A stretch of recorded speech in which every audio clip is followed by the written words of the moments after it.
Internet! Welcome to episode 233 of the Assorted Calibers podcast, the Second Amendment podcast. There's a little bit for everyone. I'm Weer'd, and tonight we have an ACP roundtable. Of course, we have the greatest hostess in the world and the voice of the Second Amendment. Vote for her and the Gundies, Erin Paulette. How you doing, Erin? I am doing great. This has been a very productive couple of weeks for me, for Pink Pistols. And hey, I know we don't normally promote other people's podcasts, but on Saturday, I believe that's when it dropped, I appeared on Geeks, Gadgets, and Guns, where I spent about 40 minutes ranting about Hasbro Wizards of the Coast and the new D&D Open Gaming License. And I have gotten a lot of very nice comments from people who are saying, wow, I didn't know this. And they really appreciated my insight and my passionate geekitude. So if you want to know all about that, you should go check it out. Yeah, and just for the listeners who don't listen to that and are not patrons, an Erin Paulette rant is a thing of beauty and is definitely worth listening. Let's just say in the warm up for the show, Erin said, I don't listen to this show. Are we allowed to use potty words? And they're like, yeah, we've stopped trying to censor the show. And Erin's like, oh, good. Yeah, that's reasonable.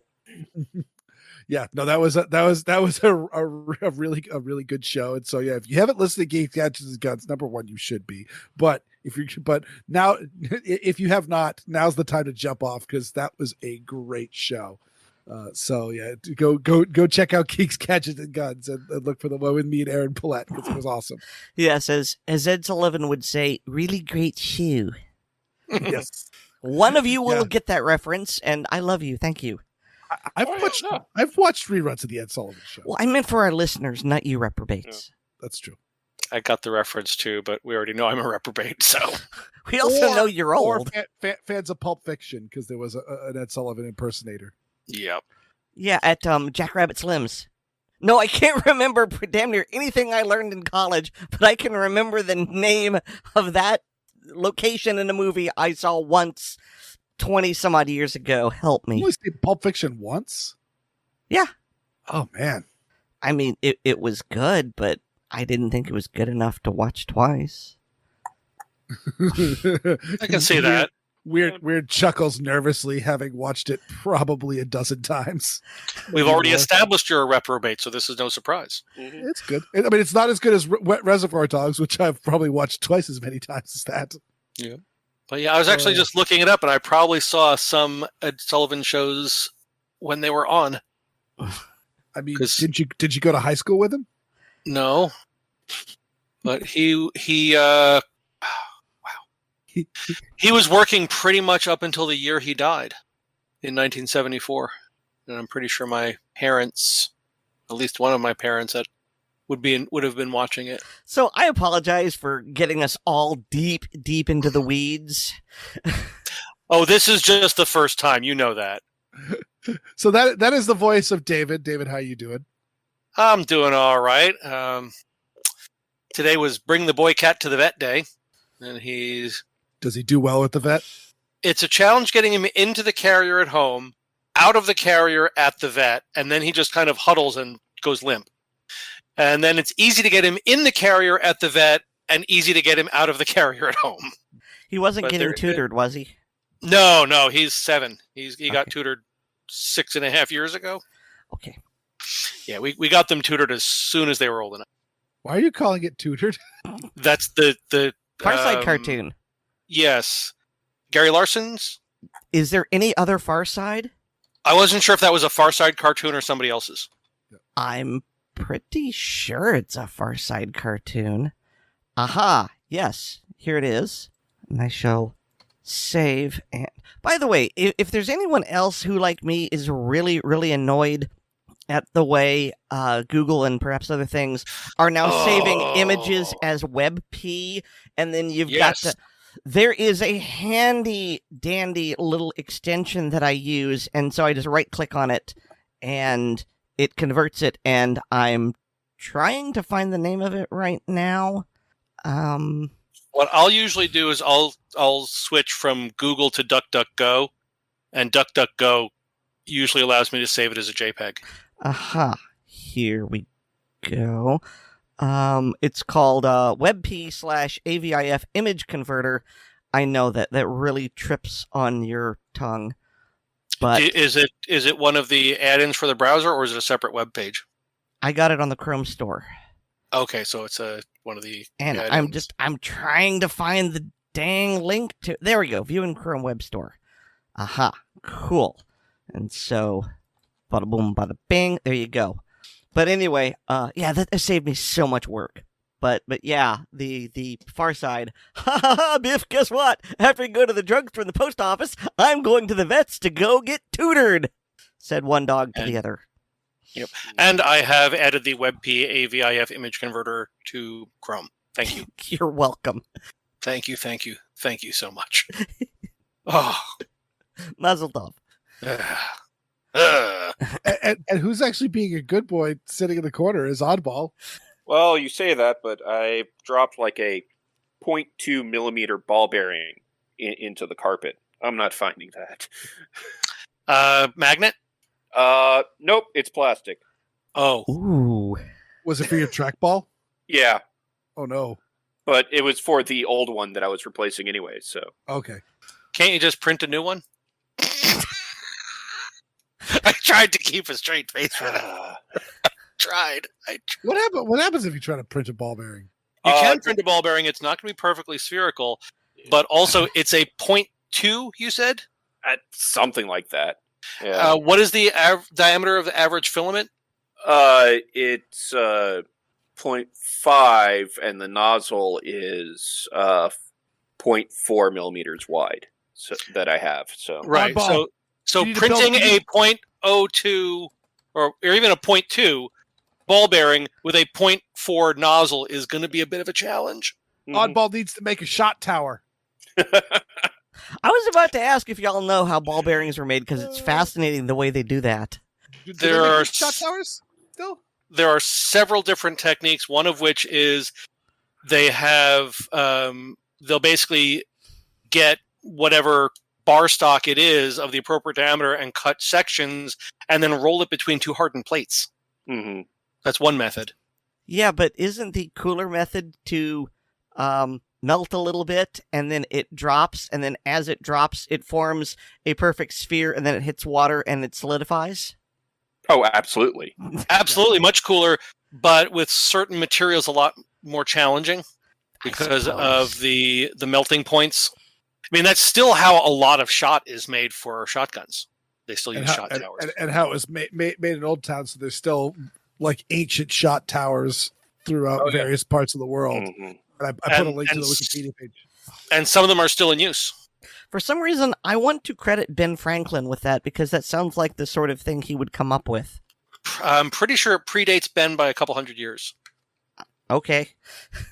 The concept of the shot tower. The process was invented by William Watts of Bristol, England, patented in 1782. So actually, so not.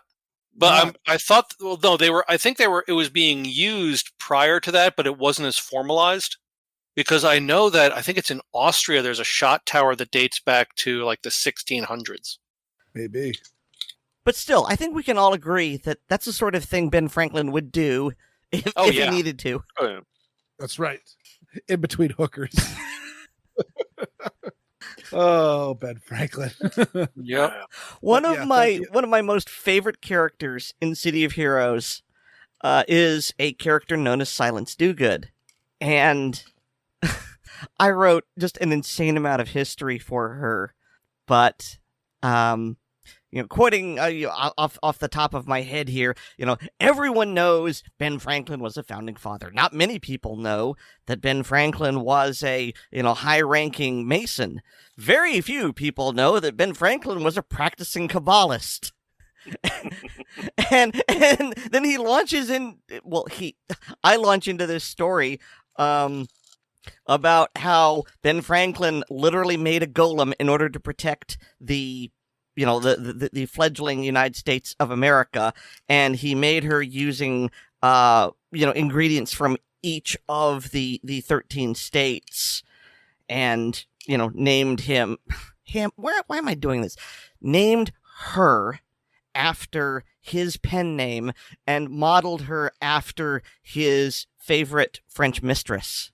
And I'm writing this, and it's just getting increasingly crazy, and I'm going, I know this is nuts, but at the same time, this feels right. This feels like the sort of thing Franklin would do if he could. And mind you, this was well before I read Monster Hunter Nemesis.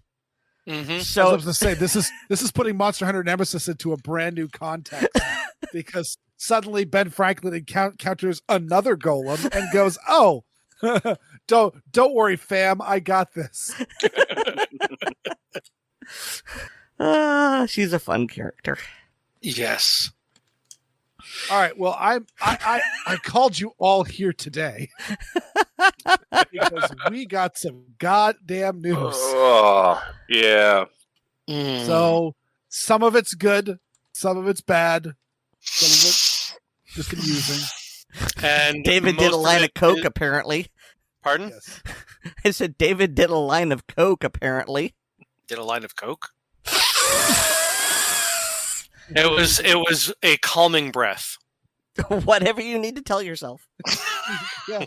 It affects everyone a little differently. Yeah, well, let me put it this way. Weird has probably seen more coke than I have. Ooh, that's a good one. My number is 0.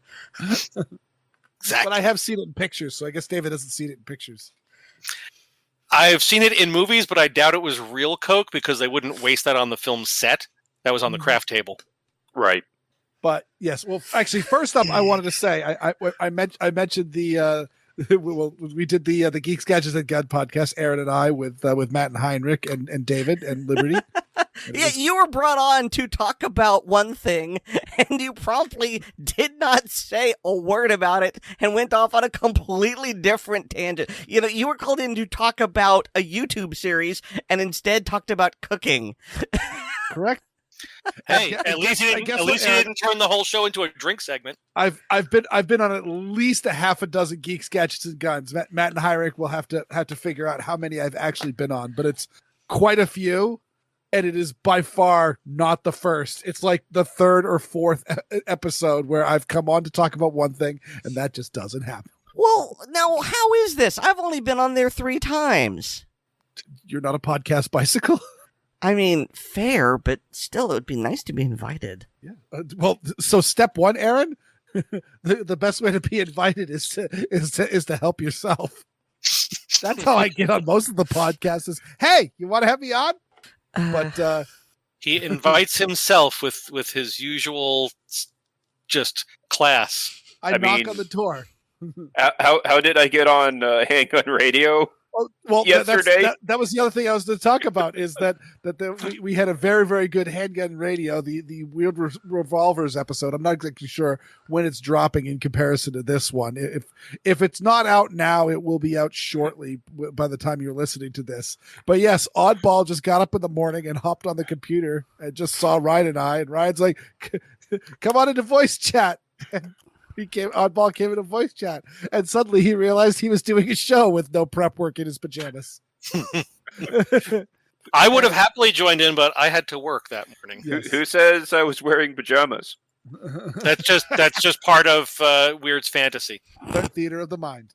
But yes, and okay, Oddball was wearing just the Tyler Durden bathrobe. That's right. And the rubber glove? And the rubber glove. You want to finish her off? God, this is a good start. But I will say at the beginning of that, Oddball and I got into a discussion because we're going to talk about the issue we're talking about, which is the ATF's stabilizing braces. And I was attempting to bring up a little bit of history on the NFA, which Oddball declared me to be wrong. And I was horribly mistaken. I blame the fact that it was 7:30 in the morning. So what do you have to say for yourself, Oddball? He already said it. I want him to grovel more. Well, next time you get him on Handgun Radio, you can have him grovel about that. This is a different That's right. show. That is true. But I mean, come on. If we made you grovel every time you were horribly wrong, we would never get anything accomplished. What was hilarious is like a couple hours before we recorded, Ian dropped the video talking about short-barreled rifles and the history of it in Forgotten Weapons, and I've got the link to it in the show notes if you haven't seen it. But come on, you've definitely seen Ian. But yeah, and he talked about the history where all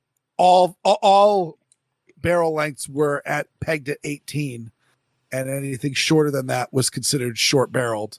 And then and then furthermore, the M1 carbines that were surplus to the what's that program called? The Civilian Marksmanship Program. Yeah. Or before that, the Director of Civilian Marksmanship. Yes. And so at that time, it would have been the DCM. And either David and I were discussing, and I'm not going to dive too deep into it. You think, and Ian did mention that it was 17 and 7/8 or something, just shy of 18. Right. Yeah. I was under the understanding that because the original ones were 18 inches. I was under the understanding that the reason why they'd gotten a little shorter was because they'd been re-arsenaled and many of the barrels had been recrowned. But David, you suggest that they made a slight change in it, which knocked a couple of millimeters off the end of the barrel. Yeah, there at the chamber end there was a just literally blanked on the word I was going to use. But on the chamber end of the barrel there was a raised portion that would partially encircle the bolt. And originally it went like 3/4 of the way around.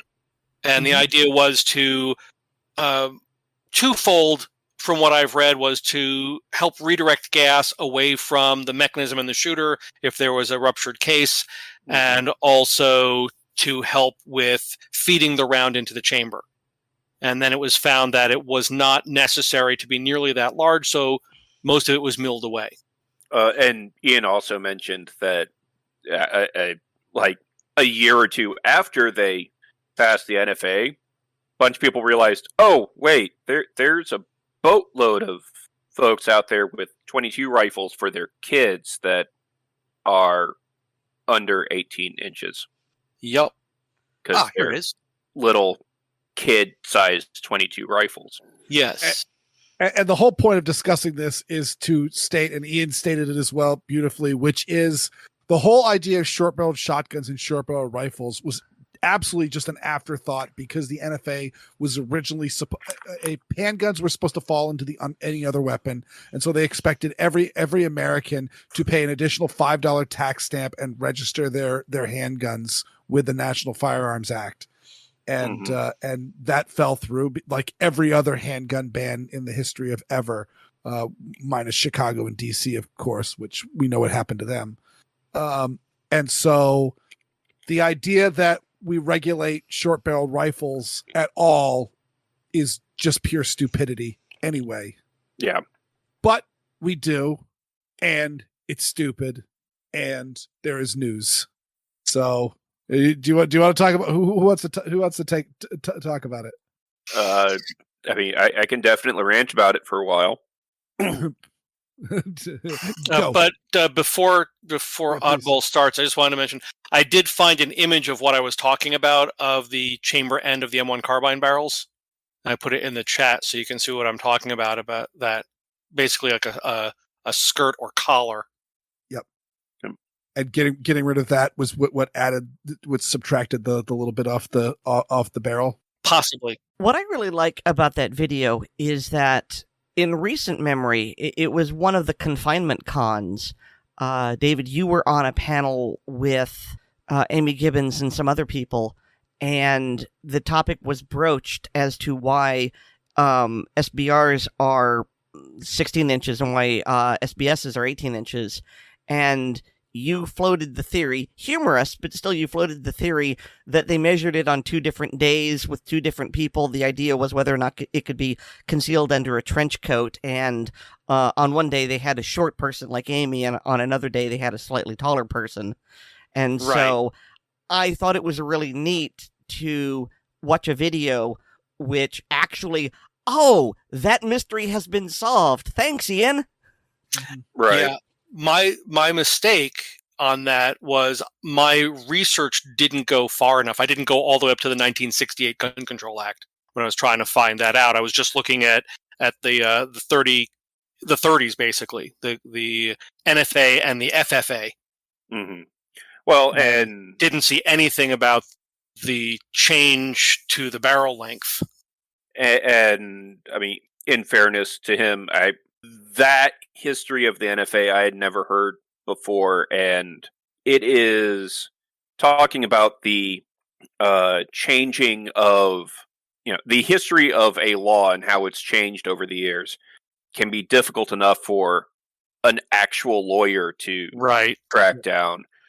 For us lay people, especially since, for most of us, if you read enough legal stuff, your eyes just start rolling in the back of your head for protection.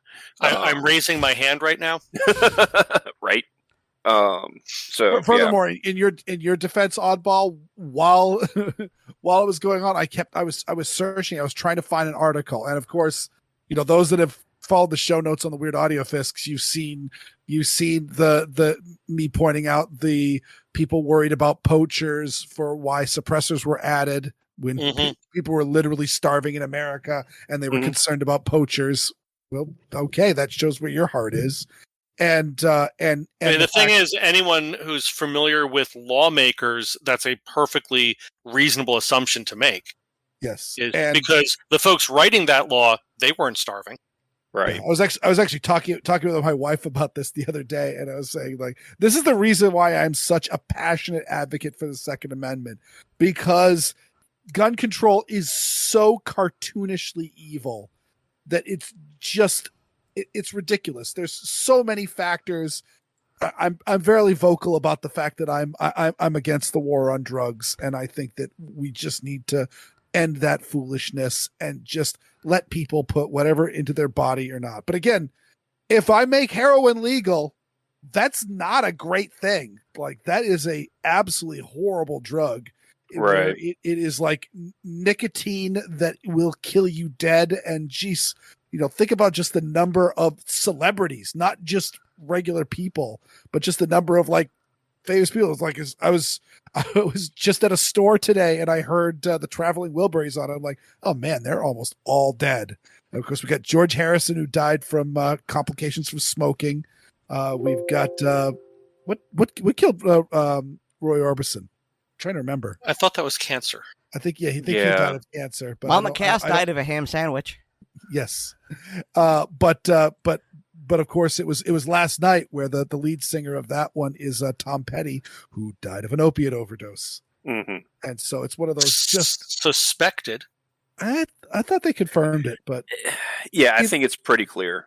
Well, there was a lot of nuh-uh, yeah-huh at the time, kind of like with when Prince died.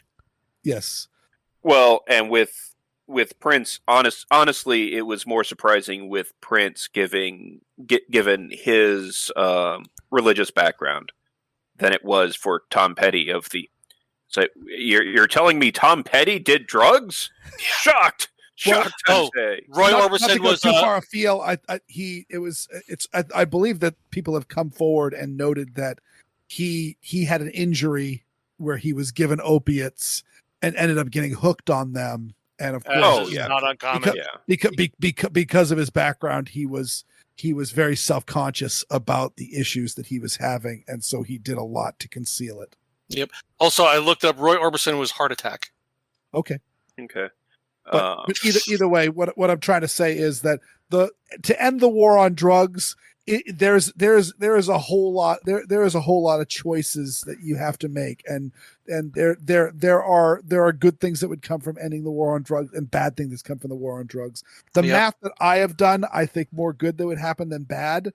Yeah. But I am not saying that I am absolutely correct on this. And depending on how you do the math yourself and how your morals and systems and how you weight things in the world, well, then you might see this completely different than me and be like, oh no, Weird, the war on drugs is absolutely great. We need to keep this poison off the streets. Well, one of the reasons that I consider myself a small L libertarian is because of a conversation I had with a self-proclaimed large L libertarian. We were talking about drugs as one of the elements of the libertarian platform, and he was in favor of completely deregulating all recreational pharmaceuticals across the board. Mm-hmm. And just like snap of the fingers, they're all legal now. No transition, no easy, nothing, just done.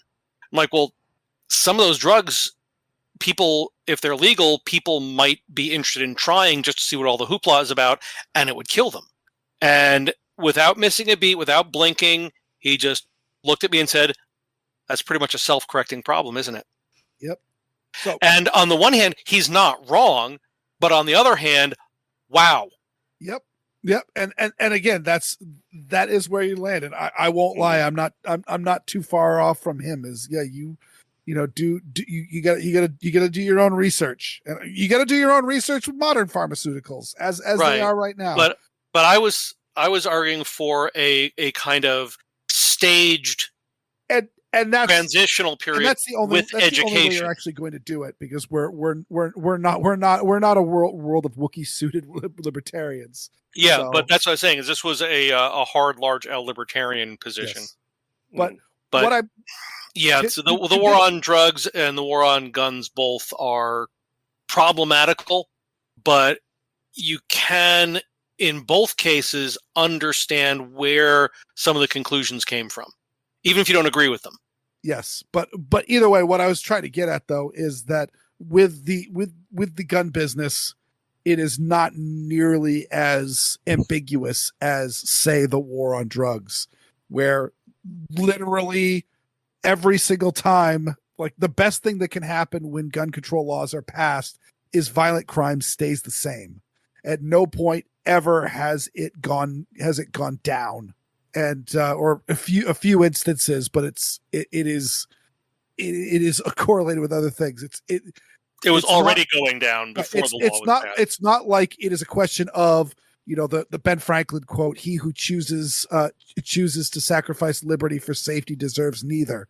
Well, you sacrifice that liberty, you don't get the safety. You also lose safety. Mm-hmm. Yep. Just a question: have we already discussed the CDC removing the gun use stats? Yes. Okay, I thought so, but I wasn't positive. Well, you and I didn't, but Weer'd and I did it on an episode. Yes, a bit ago. I was using the royal we for ACP. But either way, yeah. The amount of crooked, evil, sideways crap. Goes on with this. We're recording this on Martin Luther King Day, and may I just say, hey, in areas where there are may issue, it seems to be that the may turns into a may not if you've got a whole lot of dark-skinned people in your population. Well, Martin Luther King himself was denied a carry permit when he applied for one after threats were made against his life. Yep, you could get carry permits in Alabama at the time, just not if your name was Dr. Martin Luther King. Yep. But another on the evil side of things, I've mentioned on numerous occasions some of the meetings of the New York State Legislature when they were considering various gun control bills, the SAFE Act and so forth. And there were questions raised: how will this help? How will this prevent whatever it is we're trying to prevent? And there were some legislators who flat out said that they didn't think it would help, but they needed to be seen to do something. Mm-hmm. And that's actually, you can watch the videos that were recorded on the House or Assembly floor where those discussions are occurring. I mean, I'm not even sure if malicious is strong enough a word, but I think evil is too strong a word. But and there are a lot of people out there that are convinced that doing something, even if it's the wrong thing, is better than doing nothing. Yeah. Ask George Washington how that worked out when they bloodletted him to death. Yep. That was illustrated very eloquently in an episode of Yes Minister, and it's called The Politician's Syllogism. We must do something. This is something. Therefore, we must do this. Yeah. So the thing that we're talking about Yes. is Excellent transition back on the back Oddball. Of doing something is on Friday, January 13th, the ATF finally released their final decision until their next decision on arm braces. And if somehow you've been under a rock and you don't know what an arm brace is a device that you attach to the back of a pistol that is designed to strap or lay against or brace somehow against your forearm so that if someone has a weak wrist or is for whatever reason using a pistol that is a bit heavy for them, disability, injury, etc. Right. It assists in stabilizing it for them so that they can still enjoy the shooting sports and specifically handguns. And this has been extremely popular, and I believe was originally designed by a disabled veteran for AR pistols in particular. Where this I do believe it was invented by a disabled veteran or a veteran for disabled veterans. I don't know if the inventor himself was disabled. Okay, I may be mistaken on that, but you're definitely correct in the broad points. Right.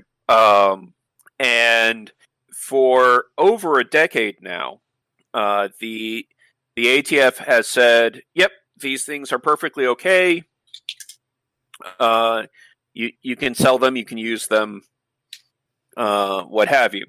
And the estimates of how many of these devices are out in the wild range from 10 to 40 million. That was the most shocking thing from Ian's video to me. Yes. Was I had heard 10 to 14 million. Isn't that pretty much the definition of in common use? Yes. Yes, it is. You would think so. But 10 to 40 million, that boggled my mind. I believe that it was a smaller number of devices out in the public of tasers that the courts determined that was common use, and therefore jurisdictions couldn't ban them. But anyways, so it's been almost a year now that the ATF put out a proposed ruling to change how they handled arm braces. That's a handy little worksheet that we published in ACP. Right, and which included this lovely worksheet that I think I've had tax forms that were easier to fill out. I definitely had tax forms that were more clear in their direction. It was very subjective. And they put it out. They put out their proposed ruling and asked for comments. And as of Friday the 13th, they put out their final decision and what the law now is. Which before I get to that, I will point out that in their decision, they do talk about analysis of the comments and department responses. And the first thing they say is they received, nearly 20,000 comments expressing support for the proposed rule, of which just under 18,000 were submitted by individuals as form letters. So, an organization said, "Hey, you should tell the ATF that you're for this. Here's the text to use. Here's the text. Just sign it and send it." Yep. As an aside, I'm still reeling from the 40 million number. So I just did a basic calculation, because isn't part of this that people can register these items as SBRs or SBSs? I'll get to that. Okay, because I have something I want to add to that. When you get there, I will shut up. Okay. Briefly.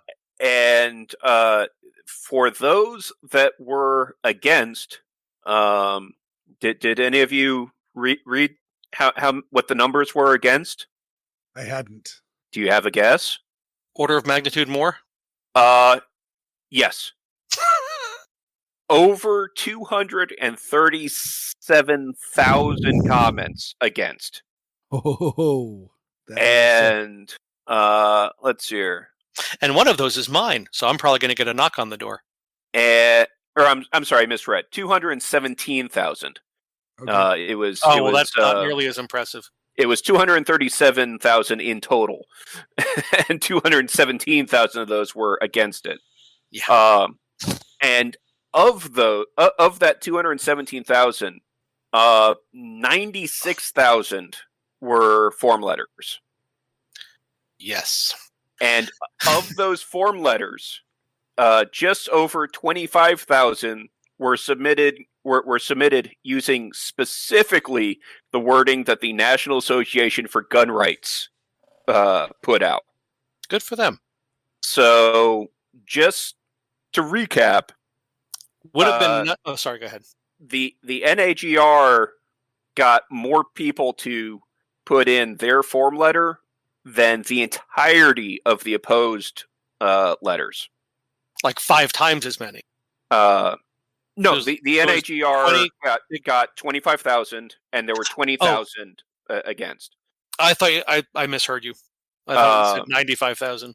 What you might have heard is there were 96,000 that were form letters. Ah, okay, that's where that came from. My brain didn't just make up a number on its own, so that's comforting. But that still says there was the majority of letters that were sent in for comment on the proposed rule against it.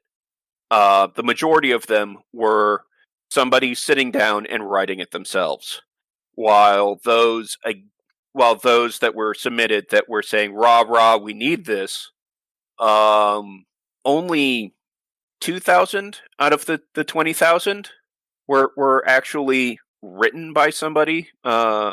Versus copy pasted. Versus copy pasta. Yeah. But it was the will of the people. But it was the will of the people, and the ATF has decided, no, we're going to go through with banning pretty much all arm braces. They did not decide to use the Weer'd form. Instead, they used just 6 questions, and one of them is just simply, well, is there space on the back of the arm brace that you could use to put up against your shoulder? Which the answer is 100% yes. Which is pretty much, that's all of them. Yeah. And all of those letters that the manufacturers have from the ATF saying, no, this is perfectly fine and legal and good, that doesn't mean jack squat. Well, those are just opinion letters. The opinion changed. Right. Well, this also creates which of course is completely left unaddressed, but it creates more problems than it quote unquote solves, in the fact that, okay, well, it used to be before these arm braces were invented and the word got out that you can use them as an impromptu rifle stock as a way to get a side run around the SBR law. Mm-hmm.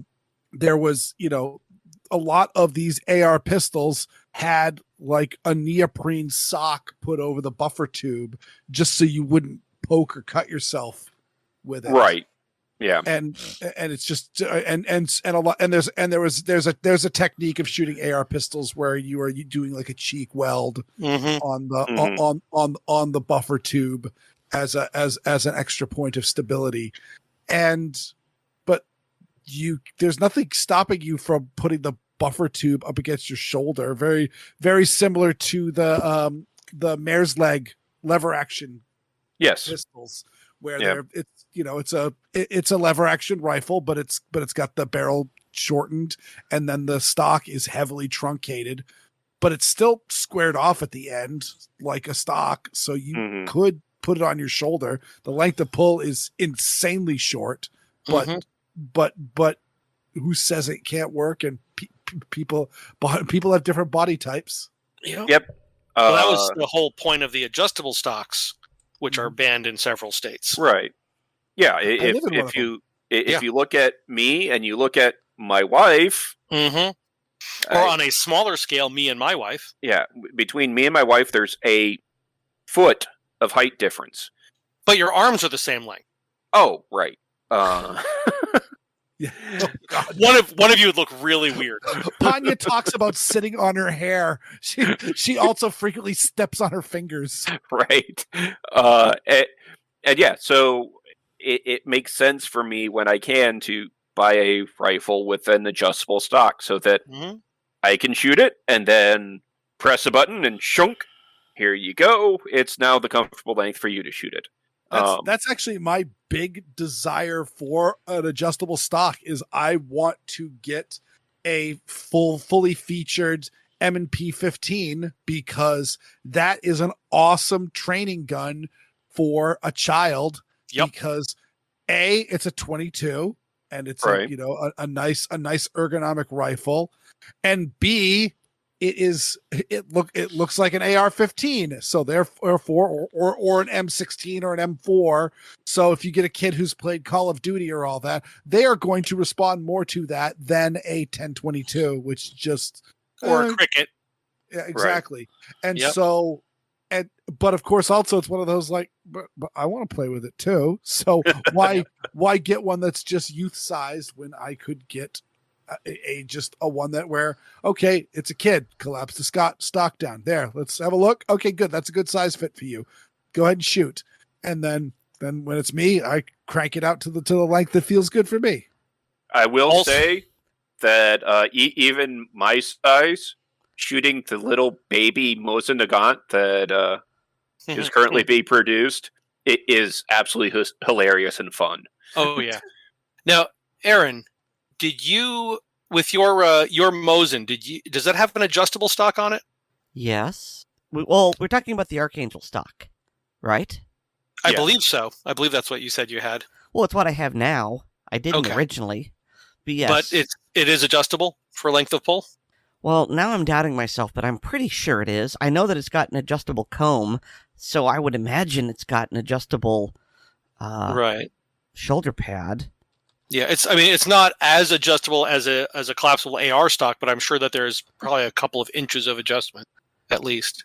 And I would guess that something like that would be a selling point to you. I had to Google it, and yes, they do. So, but yeah, and also I haven't read through all of the like over 200 pages of.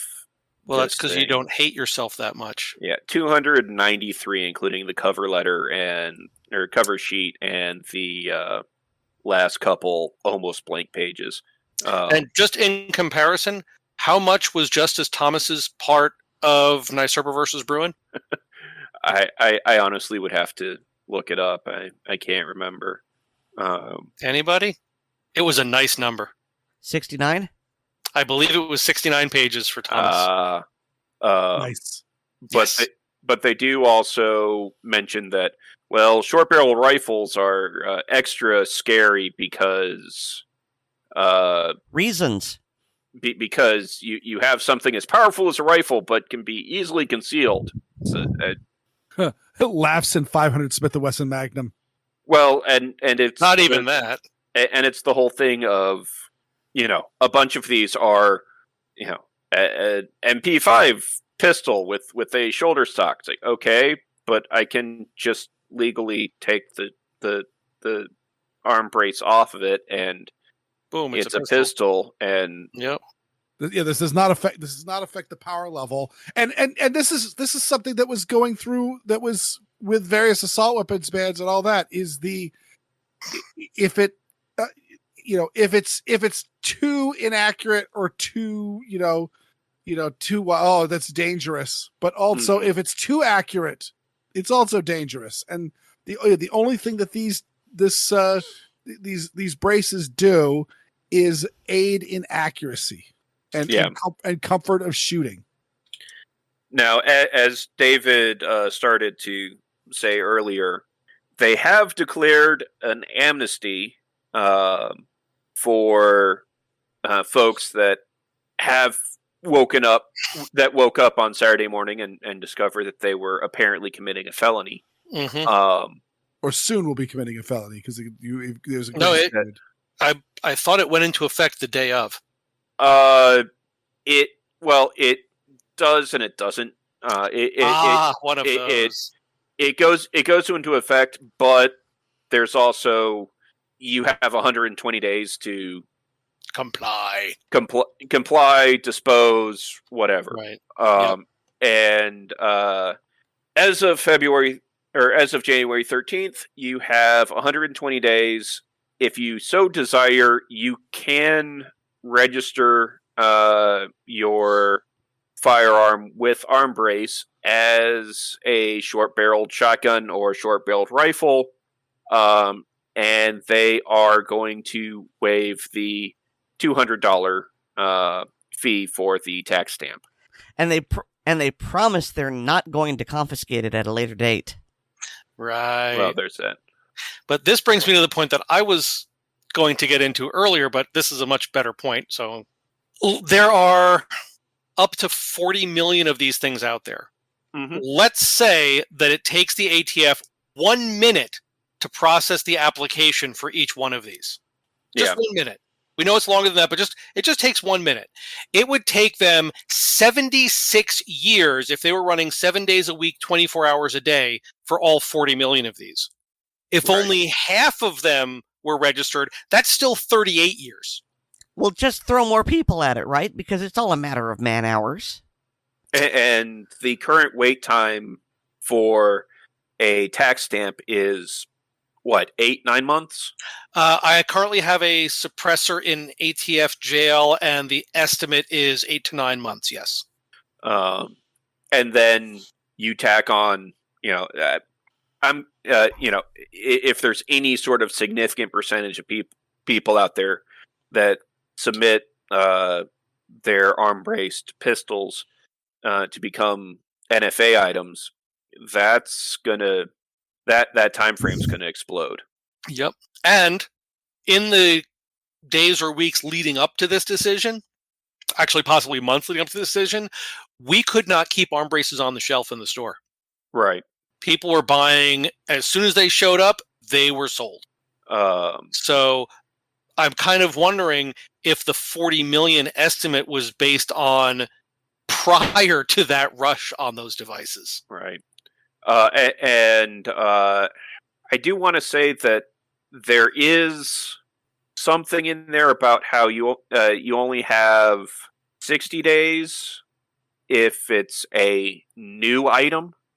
So I guess they'll check to see, is there a NICS check on this gun that just happened? Yeah, no. And there was some concern about, how are you going to register a new item that wasn't manufactured?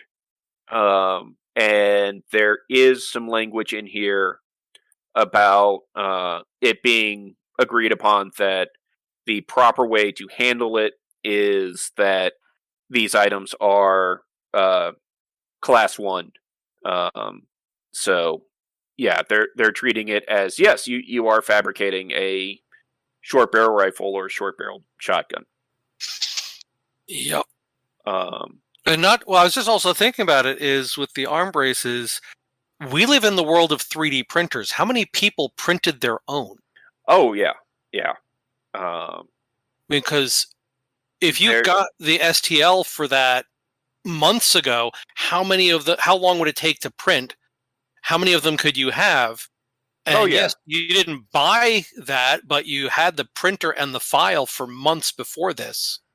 Yeah, there's some guns that it's difficult to print something like that, like an MP5, where Right. oh yeah, the cap that the end cap or part of the arm brace or whatever is also a buffer for the Yeah. But for something like an AR or a Glock, right, an AR or is stupid the simple. Scorpion. Yeah. Because the Scorpion, I believe, has dovetail or Picatinny on the back. Yes, I believe it's got a chunk of Picatinny rail on it. So any of those, the STL would be fairly simple. Yeah. Now So there might be twice as many as they out in the wild. Right.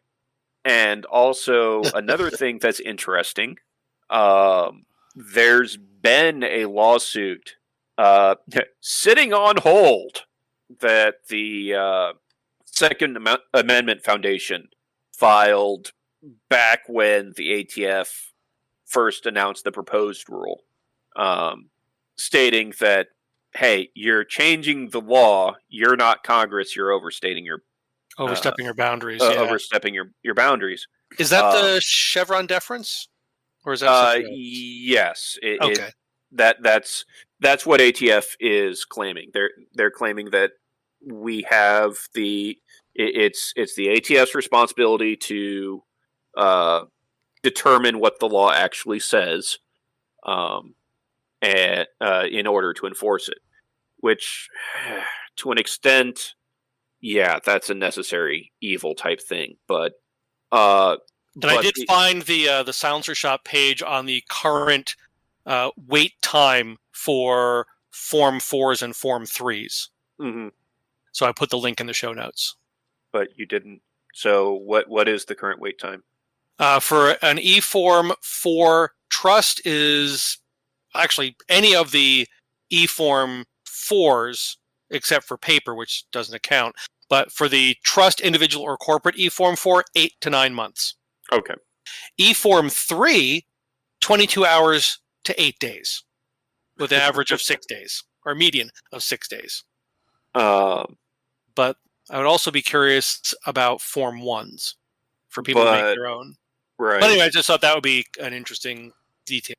The interesting thing about this lawsuit is, like I said, it's been on hold until the ATF actually announces their final rule. Because, well, if they decide, yeah, we're not going to do this, then yeah, the case is moot.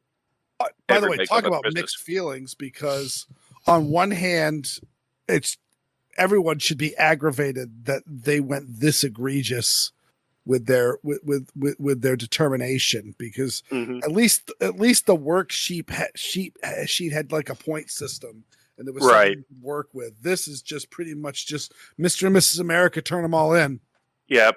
But at the same time, at least they went egregious, because that gives them much less nooks and crannies to hide in as the scoundrels that they are when it comes to a court case. Yeah. And the court case is in a court in Texas, which is part of the Fifth Circuit of Appeals, which has recently been in the news.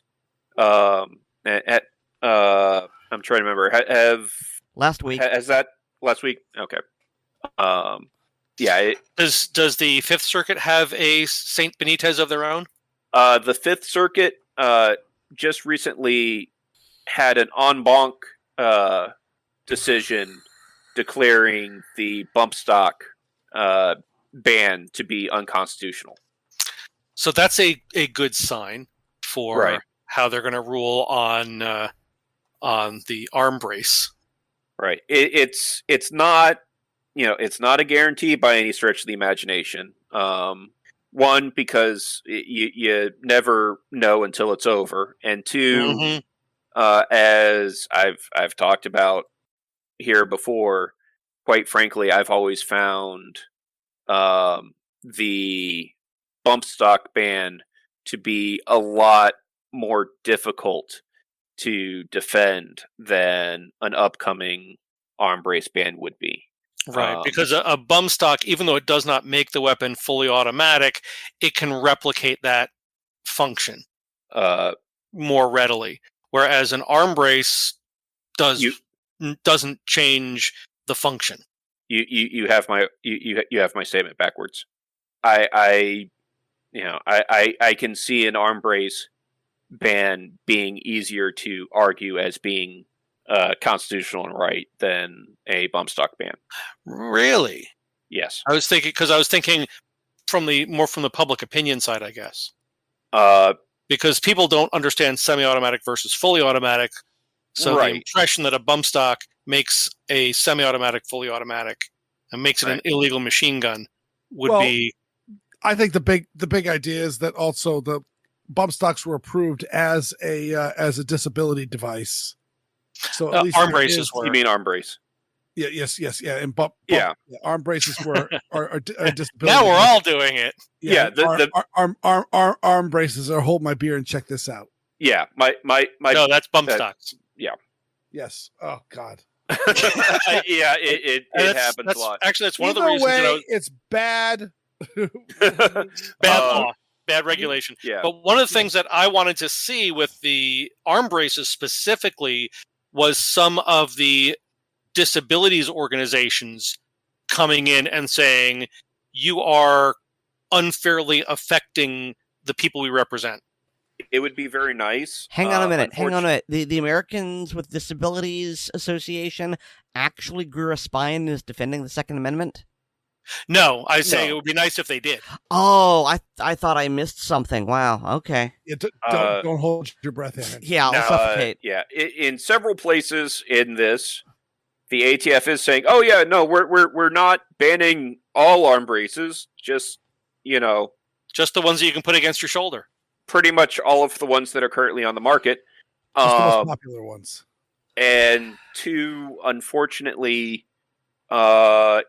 in my experience, it's very rare to have a disabilities organization that is actually not anti-gun. A lot of the disabilities organizations are anti-gun due to fear of suicide, et cetera, et cetera. Well, I think either way, it's bad. It's not good. We need to get rid of this ruling, and while we're at it, nuke the NFA. Yes. Yeah. And I'm really hoping that, and the GCA. Yeah, I'm really hoping that the Fifth Circuit goes, didn't we just smack you around for doing silly stuff? Yeah, quit that. I'm also really hoping that when this gets to the Supremes, Roberts looks at the petition, shakes his head, hands it to Thomas rather, and says, "You tried being nice. Go for it." Well, and I mean, I believe we've touched on in the past, even by the Miller decision. Oh yeah. Okay, cool. You're going to call these shoulder stocks. Guess what? Short-barreled rifles are the standard arm of the U.S. military. And by the Miller decision, weapons that have military use are explicitly protected by the Second Amendment. Unconstitutional, get out of my court. Yeah, of course, it could also be argued that there wasn't actually a Miller decision because Miller died, and the court didn't actually have a final ruling on it. It just stopped. No, they had a final ruling on it. It was shenanigans that they had a final ruling on it, but they had a final ruling on it. Okay, I thought after Miller died, his lawyer didn't show up. You are correct. And then they just said, okay, well, we're done. No. Okay. Lawyer didn't show up. Government argued its case, and SCOTUS made a ruling. Ah, okay. If that wasn't the case, then there would be no Miller decision, and it would not be any part of case law. I had a misunderstanding. Yeah. Well, shall we shift to the next topic? Because I think we've done this one to death. Okay. That's the surveillance one? Yes. Yeah. This one, like literally, I just got like a couple hours ago from a friend. Thank you, Clark. Yeah, this is a evidently the Gun Owners of America did a Freedom of Information Act, and I guess the FBI and the ATF are working in tandem with each other to flag certain individuals so that when they purchase a firearm, it becomes known to the agencies. So, and this surprises anyone? I honestly thought that this was already common knowledge. I'm with Oddball there, but it may be just the paperwork proving it didn't. In public sphere. Yeah. It was just the assumption. And this goes along the same ideas of you'll hear people say, oh, this will lead to a backdoor registration, like stuff like universal background checks is exclusively there just to create a backdoor gun registry by making it all firearms need to be done through places that have a paperwork trail. Mm-hmm. And that's the only reason why they want that is for confiscation. They're not going to use it just to stop crimes. It's not going to make anybody any safer. But when it comes down to rounding them up, it'll be a whole lot easier finding every last gun that's been sold in the last, however many years. But it's one of those, like, people will say, oh no, the Brady Bill law says that it is illegal for there to be a national registry of firearms, and they can't do that. And we've seen plenty of instances where, such as, just last year, the ATF agent that was videotaped photographing the 4473s. And Benjamin Blatt noted that when they updated the 4473, look at that. They've set it up so that it can be all one page so that it can be easily photographed and scanned. Mm-hmm. Yep. And of course, how many stores have gone to the E4473? Oh, but they're just because it's an electronic thing that's shared between the FBI and the gun store. They're not holding on to that. Just like how when you walk through the scanner at the airports and they produce a nude image of your body using the millimeter wave scans, that doesn't get saved. That just appears on the screen and the agent looks at it and then it's just gone forever. Never. Yep. Never. Yeah, because the government would never exceed its authority. Oh, never. Yeah. I mean, that's really all I've got to say on this one. It's just it's interesting, and it's good to see on, we've been seeing stuff like with the Twitter files and things like that on this is exactly what we've been saying has been happening. Just now we have confirmation. We have hard evidence. Oh yeah, and it's the same as in the early 2000s or late 90s, early 2000s, there were people who it was a conspiracy theory that the NSA was setting up boxes at key points of the backbone of the internet to snoop on emails, etc. Unless if you talked to people in IT who just went, yeah, they're doing that. And then it was discovered that, oh my God, they really are, and everybody was shocked. So maybe this will open some people's eyes. Yep. And I just shared into the chat a very appropriate meme for your last statement. It's not a game or anything, but in case some of you are wondering, the conspiracy theorists are up 17-0. Yeah, I remember listening to a talk, I forget what it was about, a few years back, and and one of these, the government really is snooping on us things, came up in the topic, and the guy running the panel said, the absolute worst thing about this is, all those conspiracy theorists that have those crazy ideas, they can now say, remember when you said I was crazy about this thing? Well, guess what? It was true then. So, yep. Just like that crazy Randy Weaver. I mean, he went off to live on a mountain off the grid, away from everyone, because he was worried before off the grid was a term.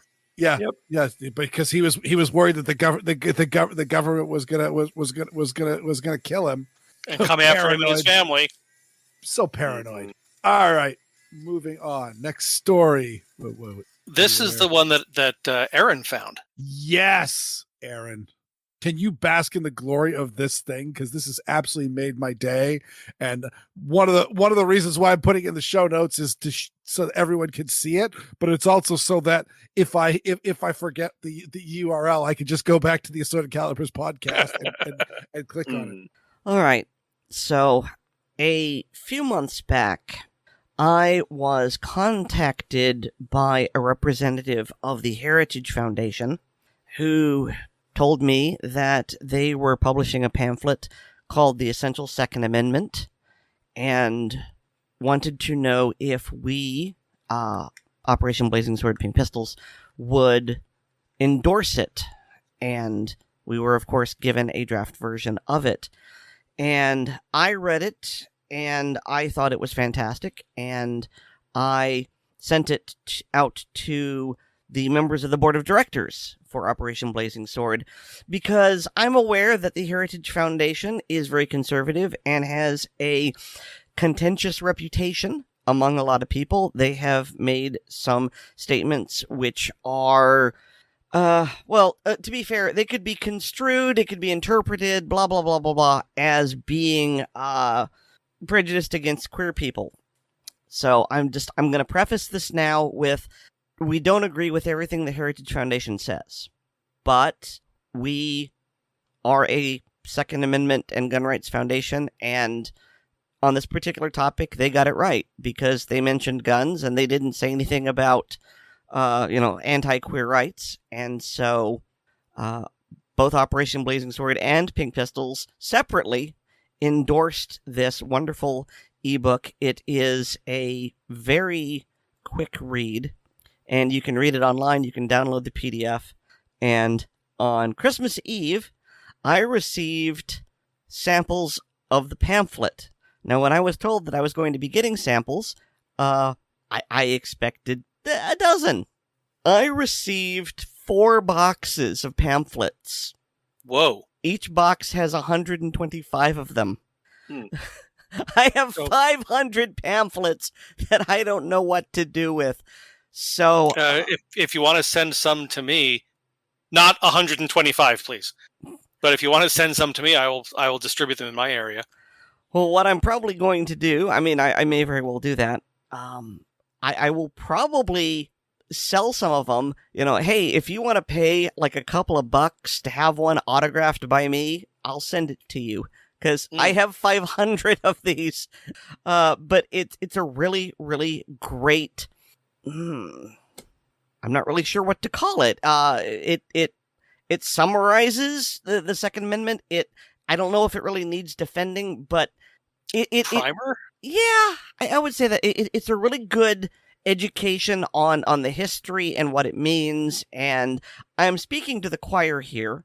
Right. But my point being is, this is something, if you hand it to someone who has an open mind or a questioning mind, I think it would do them a lot of good. And so related to that, this is actually the thing Weer'd was talking about, but I wanted to reference this, is that as a companion to this, there is a page, I guess you would call it. I'm really Englishing so well here. Interactive website? My point being is, the webpage isn't just, here's our ebook, download it. But there are other things as well, including, hey, here are some other resources that you might find useful. And one of those is a page called Defensive Gun Uses in the United States. Now, it only goes back to 2019. But from 2019 up through current date, because they've got one for 2023, they have codified defensive gun uses. And these are all reputable, documented. You click on the link and you can get the media report for them. So the next time a gun prohibitionist talks about, well, no one uses guns defensively in the numbers that are being claimed, you can go, oh, really? And you can go to this website and you can look it up. You can look it up by year. You can look it up by past 90 days. You can look it up by total. And if you scroll in far enough, you can click on the individual dots by state. It's really neat. It's really useful.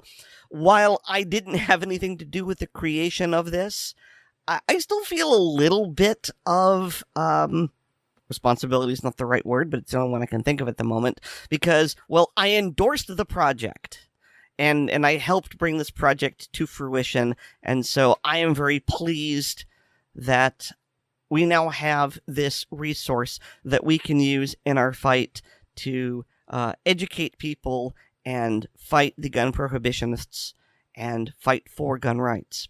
So that's the link's in the show notes, but it's data. It'll only get more powerful as the years go on. Oh, yeah. Datavisualizations.heritage.org. Yeah, this is just brilliant. And the fact that you can click on it, this news story. And of course, for those that are using it and all that, I mean, first up, yeah, if you just click the show all, it just becomes just this huge smattering. And even if you pick, like, there's a last 90 days button, and even that is a substantial amount, and many of which in, quote unquote, anti-gun places.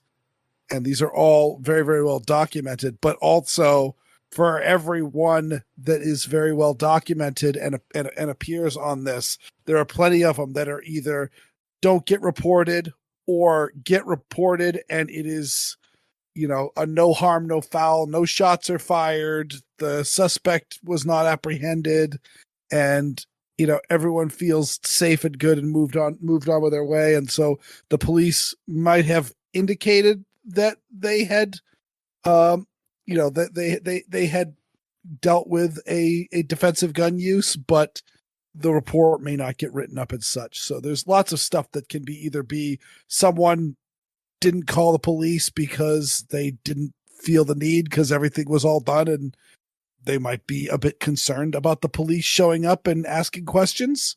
It's not an unreasonable place to be. But also just reports where, the police said no harm, no foul, and that was the end of it.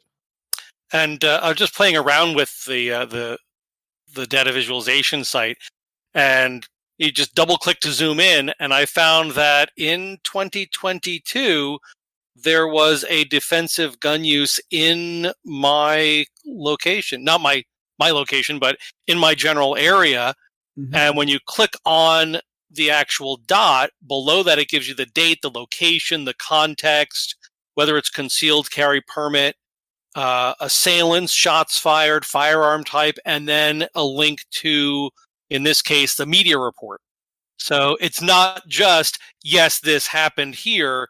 It's also, would you like more information? Desire to know more increases.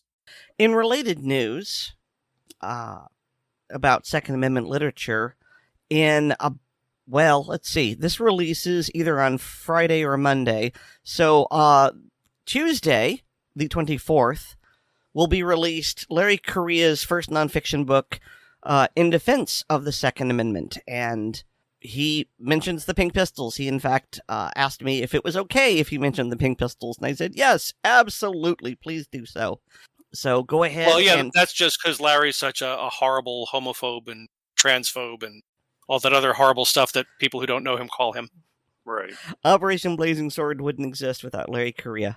He helped us get started, and I've got photos of him hugging me. He's a wonderful fella. And I will not let anyone say anything undeserved about him. Yeah. So I mean, as long as you don't attack him or his, he's a big teddy bear. Mm-hmm. A very big teddy bear. So very big. So go ahead and order it if you haven't already pre-ordered, and it's available in Kindle, audiobook, hardcover, and audio CD. I believe the ebook version is already available. Yeah. The Kindle version is available. The audiobook is, I don't know if the audiobook is available. The audio is available yet. The hardcover is what's being released on the 24th. I tried to order the Kindle, and it tells me it'll be auto-delivered on the 24th. I don't know where you're getting this. Because he had posted it on his page that, or in the Monster Hunter group, that the ebook was available. Don't know what to tell you. Well, Amazon has been playing some games with the release date on it. It's been delayed twice, so we'll see. But yeah, I pre-ordered my copy in August. And I'm just happy that I didn't forget and pre-order it again. It won't let you. Yes. I can say with confidence that Amazon will let you pre-order the same book more than once. Because they'll charge you more than once. Exactly. Yep. And I have done that already with other books. Oh, I mean, I've definitely attempted to buy a book that my wife had already bought on the same account, and it definitely told me, "Oh, this you already own a copy of this," and didn't charge me. That may be with the existing content, but I don't know if that's how it works with pre-orders. Fair enough. Because I pre-ordered a book, and then a couple months later, I saw somebody talking about it. I'm like, oh, I should pre-order that, because I'd completely forgotten. And then I got 2 of them. Yes. But yes, it based on Larry's blog posts and, in some cases, internet rants, this is going to be good.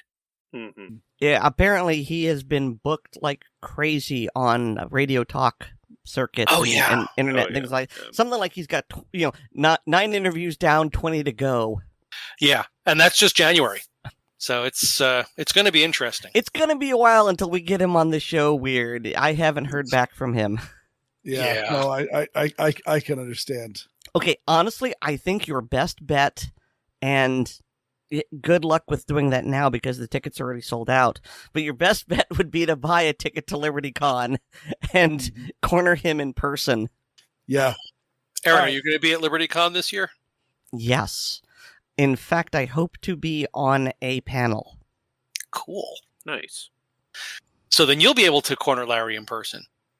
I mean, yes, I could. Well, no, it's not that I'm too good for it. It's that I'm not the people person that Weer'd is, so I don't interview that well. And it would be one thing to go, hey, Larry, can we do an interview right now? and he would probably go, I didn't mean okay, that. And having heard several of your interviews, I disagree with your judgment of yourself. Anyway. But I meant as just to like corner him and say, we'd really like you on the show. When can we do this? I'm still working on Runkle of the Bailey, so... That's true. Yeah. A thing can be 2 things. we work on all of them. Yes. But, anyway. Yes. So, shifting gears again. So, we've got another thing. This is actually a shock because many of you are listening to this show, at the or many of you listening to our previous show at the time that we're recording this show, and in that we are talking about, like Erin and I talked about, like, oh yeah, get a hold of the Illinois Rifle Association and send them your support, and if you live in Illinois, contact people because we need to work on stopping this assault weapons ban that's going through. Because I expected that we had time and that this was going to be something that was going to be moving its way up slowly. But you didn't count on Chicago. Yeah, well, yeah, and this is not the case. So in the time that it took for us to edit the podcast and publish it, the assault weapons ban that had only passed the House of Representatives and had gone on to the Senate has now passed the Senate and gone to the governor's desk and has been signed, and it is now officially law. So, yeah, that sucks. But the interesting part, and I think I'm the one who tossed this article in, you did, because it is very reminiscent of what happened after the SAFE Act was passed in New York, which was also, as you may remember, rushed through in the middle of the night. And do you guys remember what happened in New York after the SAFE Act was passed? Well, a lot of the county sheriffs said we will not be enforcing the SAFE Act. Well, here we now have this law that was passed in Illinois, and just to put this next part in perspective, there are 102 counties in the state of Illinois. According to this article, 81 of those counties' sheriffs had said they won't be enforcing this. And all of 3 county sheriffs have said, nope, we think this is a good idea. We're absolutely going to enforce it. Of course, one of those is, I believe, Cook County. Yes, and which is Chicago, which already has their own ban that this is basically a mirror of. Yes, and one of the other 2 is the county just north of them. Right. Basically the suburbs of Chicago. Right. And the third is Champaign, I believe. Yeah, there was a map that I believe Erin has shared in the past and with the colors of the different counties and what they've done. Yes. And one of the counties has actually passed a... yes, Erin just shared it with us here. And one of the counties actually passed a measure saying not only are we not going to enforce this, we're going to punish anybody in the county who tries to. And I would like to point out that county, the one that said, screw you, we're not enforcing it, we'll arrest you if you try, is right next door to Champaign or Champlain? Champlain. Champlain County, who said, oh, we think this is a great idea. Yeah. It just shows you how divided this can get. Well, and it's also a wonderful example of why having representative government that the electoral college type representative government is important. And furthermore, why it's so important to have elected sheriffs. Yeah. Just as an add-on here, when we talked about this last week, the day after, I contacted Alan Gottlieb of SAF, and I said, when you file suit, because I know you're gonna, Pink Pistols and Blazing Sword wants in on the amicus action. So please keep us in mind. Please find us a law team. Because I mentioned last week the whole, because among other things, this raises the FOID card from 18 to 21. And so young queer people who have moved out of their house because, their parents have thrown them out, they're probably poor, they're living in a dangerous area, they need a firearm to defend themselves. No, you can't do it for 3 years. And because I have friends from Illinois, they've told me the FOID doesn't just mean purchase, it means ownership. Yep. Similar to the handgun licensing scheme in New York. Yeah. You cannot touch a handgun if you're over the age of 21 if you don't have a permit. And but so with Illinois, they extend that to all firearms. And so this is something that we really can't argue. I mean, okay, the bump stock ban, as much as I loathe Chevron deference, this really wasn't in the OBSPP wheelhouse. I tried so hard to get a justification, but I couldn't find it, and that really annoyed me. But this is something that is, it's not even a stretch. It's right there. And so, yeah, I've just basically got an order in. Yeah, Mr. Gottlieb, when you're doing the AC thing, let me know. I'd like to reserve my spot. Pre-order. One thing I found interesting with this new law, which it's horrible and needs to die in a fire, but one thing I found interesting about it is the magazine capacities are actually different if it's a long gun or a handgun. And there was some confusion about that as the law went through. It's 10 rounds for a long gun and 15 for a handgun. Yep, Vermont actually has the exact same same ruling.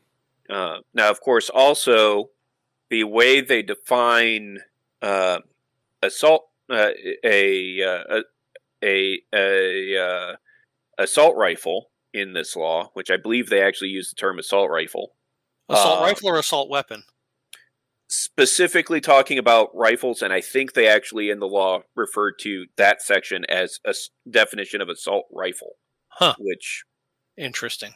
Yeah, I'd have to go back and look to be positive about it, but I think so. But at least when they're talking about assault weapons, specifically talking about rifles, the way they define it, there are semi-auto rifles out there that fall outside that definition, but you would be hard pressed to name them, especially if you take out 22s, which I believe the law does not exclude 22s, except for capacity if it's a fixed magazine.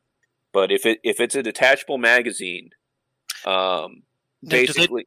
Do they define the tubular magazines with the pullout as fixed or removable? I would think they'd consider that fixed. I would think so, but I've long given up expecting logic from these people. Fair, but I believe that would be considered fixed.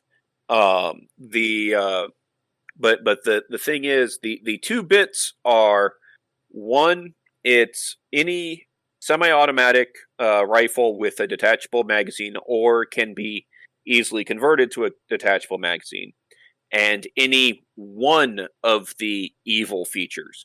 And one of those evil features is a barrel shroud that either fully encloses or partially encloses the barrel to allow you to hold the barrel without being burned. So the Marlin papoose is okay. Right. And basically nothing else. Pretty much. So it's shoulder thing that goes up, part 2? Worse. Yeah. Even worse. It means that almost every semi-auto rifle with a detachable stock is, by their definition, an assault weapon. Detachable stock or detachable magazine? Or, I'm sorry, detachable magazine. Okay. I thought there was another element. Sorry, if I said stock, I misspoke. Yeah, well, because I was figuring that there's also a collapsible stock element in that, but if it doesn't even... I think that may be in there as one of the evil features. That is an evil feature. Like they... Well, actually, I haven't read... I'm just going off of what I read last week for the show, but that one... Because that one still had it was 12 rounds for pistols. Yeah, like I said, there was some confusion and changes, and because that got me going. Because I was actually trying to think of, I only know a handful of handguns that have the flush fit magazine that holds 12. Almost all are more or less than that, and so the CZ82 and 83.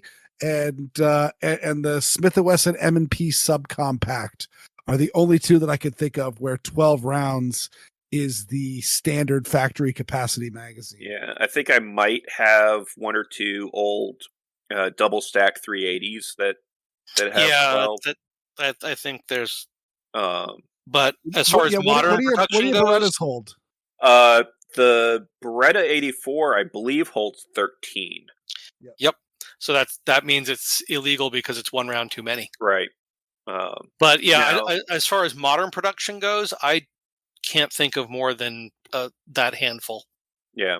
May I just geek out for just a second and laugh about the fact that when the Smith & Wesson came up with the 40 Smith & Wesson cartridge as a way to bridge the gap between the 10 millimeter and the 9 millimeter, they released the 4006, however you pronounce that line. I want to say 40-06, but I'm glad it's not just me. Yeah.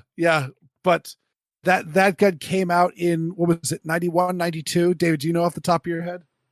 I couldn't quite hear you. What year did the 4006 Smith & Wesson come out? I believe it was the early 90s. It was like 91 or 92. According to Wikipedia, 1990. Okay. So I thought it was 91 or 92 as well, but yeah. So that might be, it was introduced in 1990, but didn't actually hit the shelves until 91, 92. Yeah, but either way, this, it was essentially Smith & Wesson's flagship. Of course, historically good laugh is that Glock beat them to the punch, and the Glock 22 came out before any Smith & Wesson firearm chambered in 40 Smith & Wesson. Haha. But this essentially the according to Wikipedia, the Glock 22 was also introduced in 1990. Yep. As was and the the Smith- Beretta 96. Right, but the Smith & Wesson 40-06, it says January 17th, 1990. Okay. I think Glock beat him by like a couple of days. Okay. But either way, they came out with this gun, and they essentially converted the Smith & Wesson 659 to 40 Smith & Wesson. And when they did that, in the magazine well that they had designed for a 15-shot 9mm, it held 11 rounds of 40 Smith & Wesson. And then 4 years later, the federal assault weapons ban came in, and so Smith & Wesson had to tool up to build a magazine that would make it so that it would be the same size and would fit in the same guns, but it had to have some means to keep from chambering that one last round. I believe, I don't know if this was their final design, but one of the things they did was they just made the floor plate extend further. Not the floor plate, the magazine follower. No, the floor plate locking plate.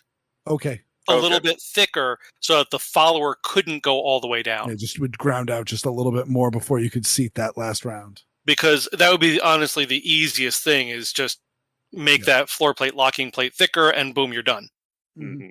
But that also might not have been acceptable because the ATF might have considered it readily convertible to an 11-round magazine.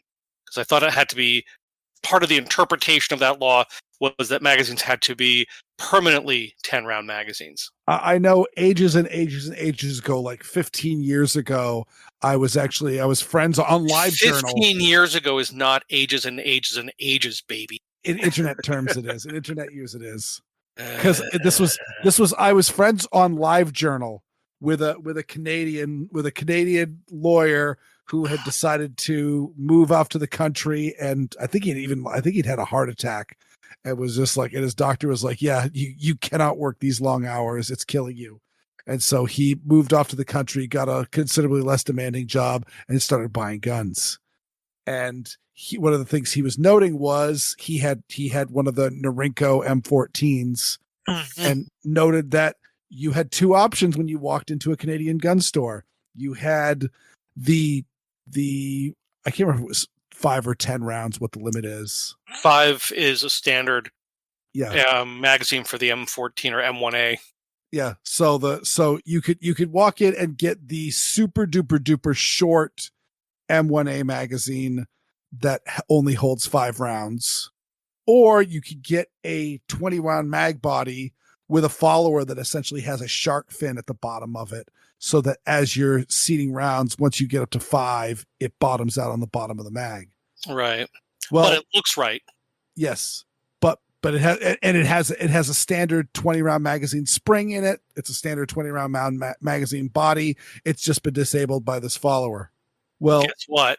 Yeah, you can buy one of the 5-round short body mags with a standard follower, and buy one of the long follower limited magazines, take them apart and put them back together, and ta-da, you now have a 20-round magazine and a single loading magazine. So yeah, that would, but I think that is not allowed here in the United States, because I know most of I have a M&P subcompact, and that one has the 12-round magazine that is limited to 10, and that one they literally actually put like a large base plate on it that just takes up the space. So yep. So either way, good times. Yeah, but this is a dumb and horrible law. They, at least in the version, and they knew that going in. The one that I read that was going to the Senate, but not the one that the Senate passed, they even had like the grenade launcher and flare projector provision, which the fact that they added flare projector on it really struck me, because I don't know of any rifle cartridge launched flare. The flare projector would be the 37 millimeter underbarrel, which is a separate firearm. Yes. So because you have one mounted underneath your AR-15 does not mean that is a feature. But remember what we said about trying to make logic out of gun laws. Correct. But these are people who are virtuously ignorant. Yes. Either way, this is crap, and chances are, if you live in Illinois, it does not concern you because nobody's going to arrest you, and hopefully it will be ruled. As long as you stay out of Chicago, right. Which is just a general good idea. Which, unfortunately, we do have a friend of the show that has to regularly go into Chicago for his job. Yep. And his car defense package has to be changed now. Mm-hmm. But let's move on to something less depressing. Mm-hmm. And then we'll get to more depressing again. Yes. So the this is some good news. Is a federal judge in New Jersey has blocked the new what do they call the I don't even bother keeping track of the other names. I mean, come on. Yeah. New York, it was the Handgun License Improvement Act. Yes. Yeah, and this one was, I can't remember what it had, but it had an equally stupid rule. But either way, a judge has blocked that the statement that essentially New Jersey residents who can now get concealed carry permits thanks to the NYSERPA ruling can't actually use them. Yeah, can't actually use them because like literally everything is a gun-free zone, and it produces except maybe a few streets. Yes, to quote Governor Hochul of New York. But also creates enough of a chilling effect on the, like, you are not allowed to carry in your own car. Yep. So that would imply that you would need to disarm and unload the gun when getting into the car, and then if you are getting to a place where you can reload, which by the way you can't do in a parking lot, so where are you going to put your car to put your gun back on?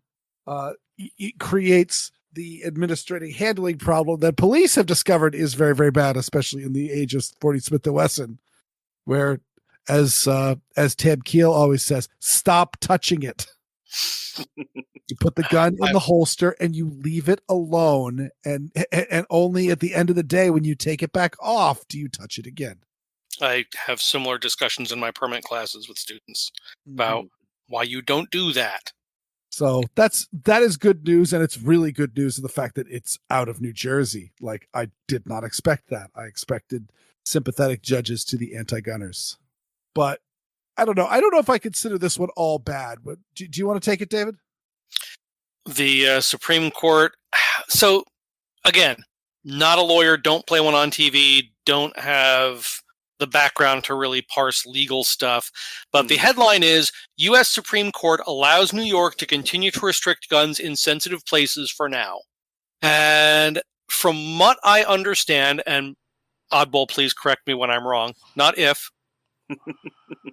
But my understanding is that the Supreme Court basically, instead of taking this as a case, they basically sent it back and said, do better. So not exactly. There we go. Okay. So, and this is one of those things that I actually had to explain to my wife in terms of Magic the Gathering. I'm liking it already.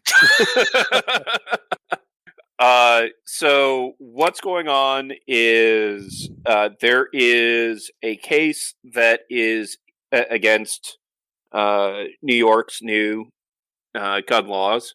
And it's the Concealed Carry Improvement Act. Right. Is the name they chose. In one of the lower courts in New York right now. And which could be the Supreme Court, because that's not the highest court. Right. I'm trying to remember if it's in one of the state courts or the federal court. But anyways, Well, with this particular instance, it was a judge in Syracuse right. ruled that parts of the law were unconstitutional and struck it down. That was reversed on appeal by the state, and then it kept going. I'm reading from the article. Yes, I know, right out of the article. And people are saying things that aren't necessarily true. Okay. So from what I understand, the judge hasn't actually ruled on the case yet. What he has done is he's put in an emergency order blocking the law from going into effect, which is usually a rather good sign that the judge is saying, yes, there's a good amount of evidence here that that this side is going to win. So it's very promising, but as far as I'm aware, the case hasn't actually happened yet. Okay, so the Supreme Court kicked it back because there wasn't actually a decision? Hold on. The Supreme Court there's more. Hasn't kicked back anything. So the state went to the Second Circuit of Appeals and said, "Hey, can you put a stay on this order?" A stay on the stay? Correct. So think in Magic counterspells. I didn't play Magic the Gathering, so okay. This is for Weer'd and Erin, not me. And the Second Court of Appeals went, yeah, you're right. We don't see any reason that this law should be stopped from taking effect. This law is, and actually I think said, yeah, this law is good and just in our eyes, and this law going into effect wouldn't actually harm anybody. And the plaintiff tried to go with the ultimate counterspell of the state's counterspell and go to the Supreme Court and petition for the Supreme Court to vacate the appeals court's stay on the order. And apparently with the way that works is the Supreme Court actually, each member of the Supreme Court is assigned what circuits they are over when people try to do this sort of thing. And I believe that Sotomayor has New York. Correct. Sotomayor has New York, and I think the entirety of the circuit of the Second Circuit. One thing that was a little promising was that she actually asked the state, "Hey, I need a response from you guys on this." So she actually considered it, which, considering she was one of the dissenting folks with NYSERPA versus Bruin, that was a decent sign that, hey, she's actually looking at it. And it would have been wonderful if she had slapped the Second Circuit down on this one. But she said, this is really for the Second Circuit. It's their playground. It's for them to figure out what's going on. And I don't think that anything egregious is happening. So we'll let the Second Circuit deal with the affairs of the Second Circuit, and we'll let their stay stand. And in a highly interesting and happy twist to this case, so does all of that sort of make sense to you, David? Ish, yeah. Okay. I know I'm missing some details because I just don't parse. Right. So they've got this. They've got the stuff going on in the lower court. There was an appeal for to stay the order from the lower court, and SCOTUS is saying, yeah, we're not getting involved yet. In something that doesn't happen very often, Alito and Thomas decided that they needed to weigh in on the situation. And while they are not doing, they're not contradicting Sotomayor's decision at all, because that wouldn't be good and proper for them to do. They did put out a letter discussing this and saying, yes, she made the right decision. It's for the second, it's the Second Circuit's court. It's for them to deal with. But specifically, they said this should not discourage the plaintiff. And so that's the kind of good news.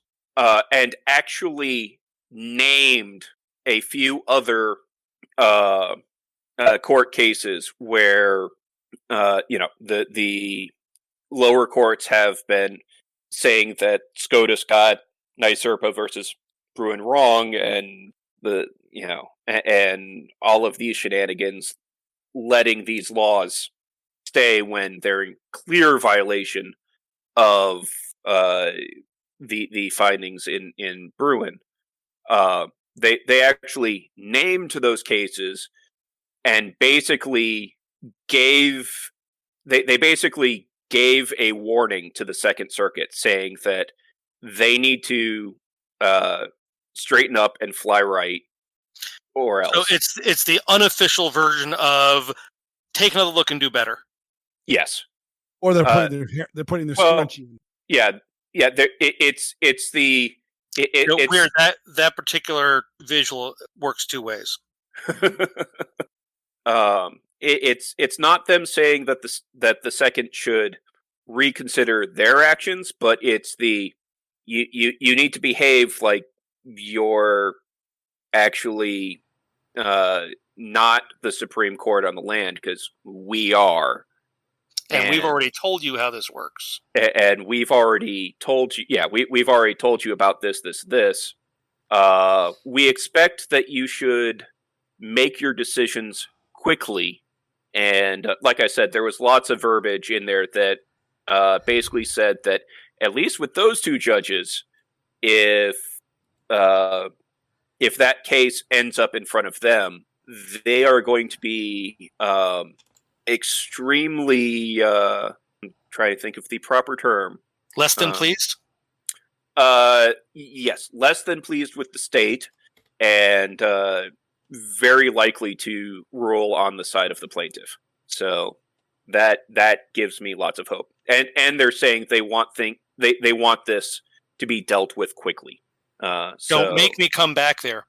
So I will also turn this quarter around. Yeah, it's also giving me a lot of hope that we're not going to have to wait another 10, 15, 20 years for SCOTUS to take up another Second Amendment case if it comes for them. Yeah.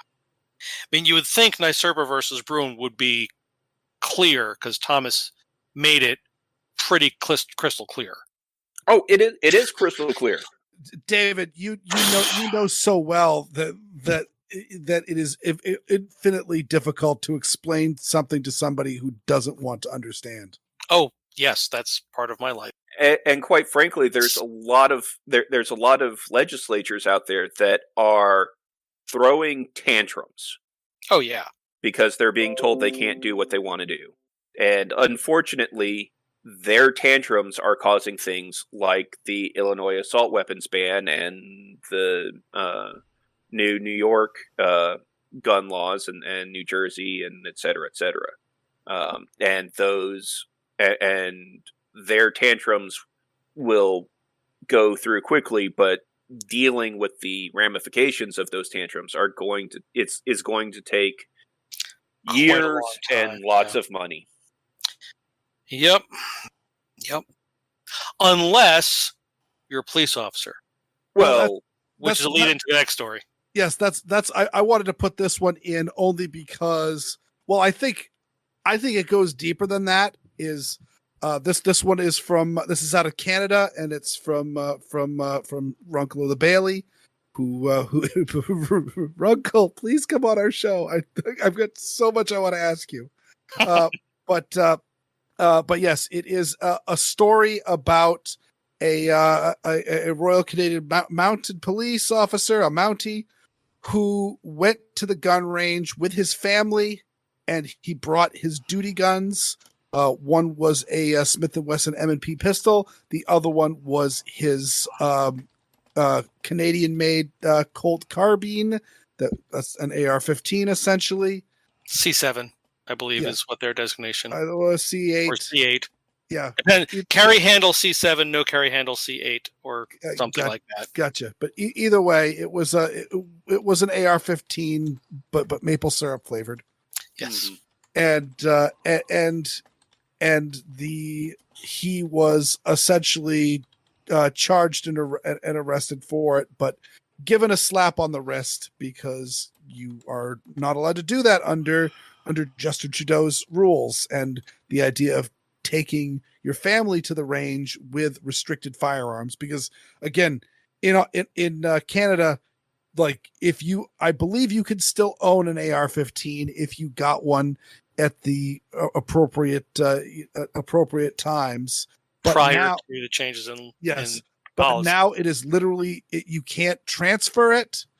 So you can't sell it. You can't give it to your family or friends. When you die, it needs to be destroyed, and you cannot take it to the gun range. Cannot take it out in public. Yeah. So essentially, it is just an object to art, and you can't even use it in defense of your home. Probably not. Yeah, it's Canada, so probably not. Yeah, I hadn't even thought about that. That is, I'm going to note for when I finally get a chance to sit down with Runkle. But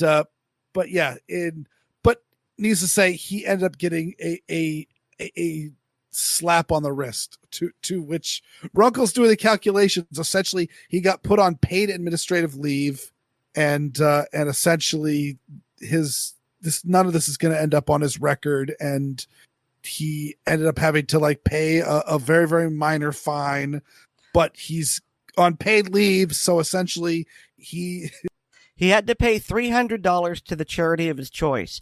Considering that he was on paid leave and didn't have to drive into work, he got that back and then some in gas money. Correct. So this is actually a net positive for him. And I wanted to tie this in when all this talk of New York and New Jersey, which of course were actually quite friendly to concealed carry before NYSERPA, because if only the right people, said with heavy scare quotes and sarcasm font, could get concealed carry permits, well, then they can do whatever they damn well want, because they're the beautiful people. And I suspect that very much this is going on still, which is, if you are caught in one of these sensitive areas with your concealed carry permit, you will probably be arrested. You will probably be charged. But if you are a beautiful person, it may magically go away. Very similar to this Mountie. I mean, we saw that repeatedly in various states when officers from other states would come in to New York, New Jersey, Massachusetts, even before LEOSA was passed. Mm-hmm. And they would get you're one of us, you get a pass on this. Yep. So, all right. So we got one last story here. This is one that you presented, David. I'm pretty sure. Yeah. You didn't post. I remember seeing it. I didn't know. Okay. Yeah, it was you posted it a few days ago, and in the chat. Yeah. So, some of you may have heard of Wells Fargo. It's a large financial institution based out of California. I seem to recall. Pardon? Based out of California, I seem to recall. Wouldn't surprise me if it was coastal at all. But so this article is from our good friend Stephen Gutowski on The Reload. And the headline is, Wells Fargo cancels prominent Florida gun dealers' accounts, implies it won't work with gun companies. So this fellow, I'm not all that cued in, but they call him a prominent gun manufacturer, and I've never heard of him, and I live in the States, so take that for what it's worth. I thought he was a retailer, not a manufacturer. Wex Gunworks. Oh, so he might be a custom gun maker or gunsmith or something in Delray Beach. But anyway, so Brandon Wexler got a notification just before Christmas that his 25-year-old personal account and 14-year-old business account were being closed by Wells Fargo. They were saying that Wells Fargo sent the letter informing Wexler that Wells Fargo was canceling his business line of credit. The reason for this action is banking guidelines excludes lending to certain types of businesses, but offered no further details. And when Wexler reached out, no one from the local branch offered any either. So he's been with this bank for 25 years, and he does not have any issues prior to that. They didn't just close his business account, they closed his personal account. So, and this is apparently not a loan element. No, I mean, Wells Fargo has begun signaling a shift against guns. In 2019, it committed to donating $10 million to gun violence research. A year later, it said it planned to cut ties with the NRA, and now it's starting to cut ties with gun dealers, manufacturers, retailers, etc. All with a company whose logo is a stagecoach, and essentially they are the people that coined the phrase "riding shotgun." And for clarification, Wex Gun Works, it's like they're a dealership about halfway in between West Palm Beach and Fort Lauderdale. Yep. So Yeah, they're definitely a shop, not a maker. Mm-hmm. Yeah, and they might have a gunsmith on site. Right. But yeah, it's Delray Beach. So just south of West Palm. And by the way, if you're ever in that area, there's a really nice store called The Brothers. What do they sell? It's a grocery store. Okay. What is it? I just blanked out. For those who have ever been to the Upper West Side of Manhattan, there's a store called Fairway. And this place is basically like the South Florida version of Fairway grocery store. And a lot of the people who shop there are, pardon? Well curated grocery store. Is that what we're getting at? What makes it special?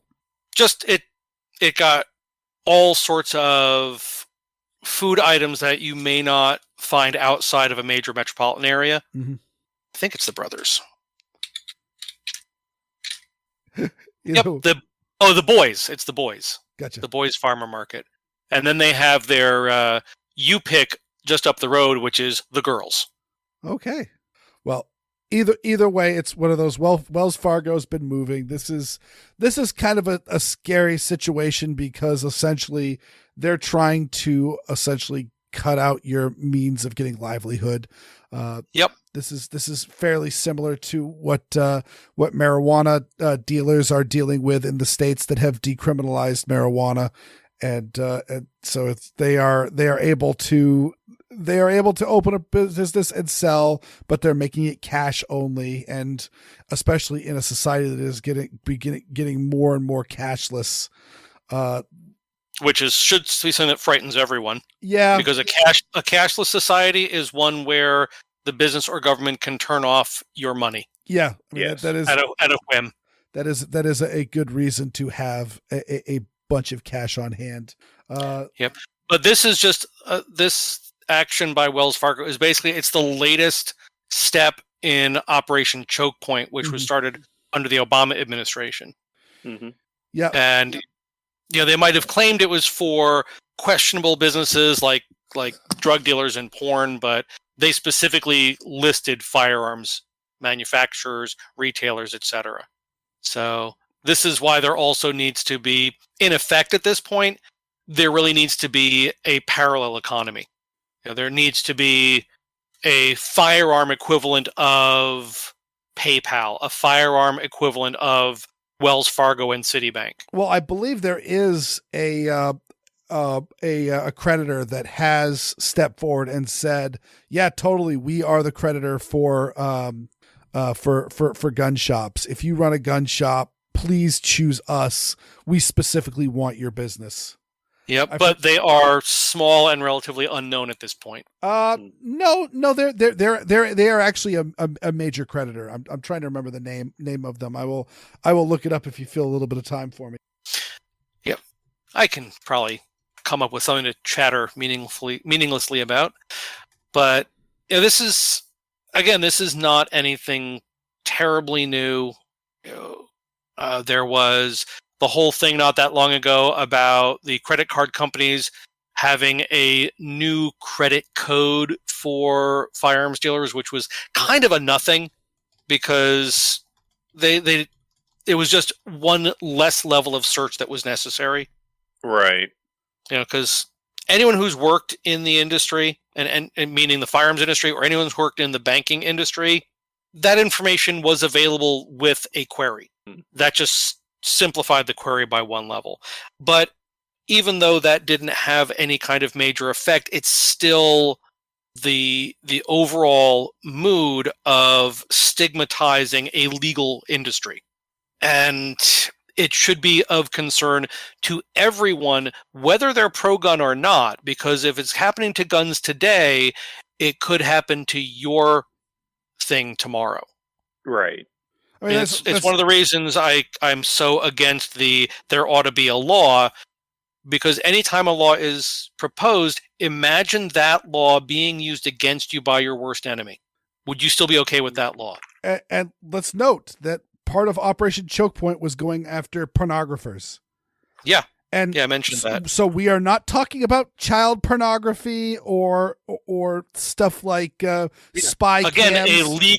Another legal business. Yes, yeah. If you are engaging in illegal practices that is producing pornography, we don't need to worry about creditors. Breaking the law. Yeah, we can put you in prison for that.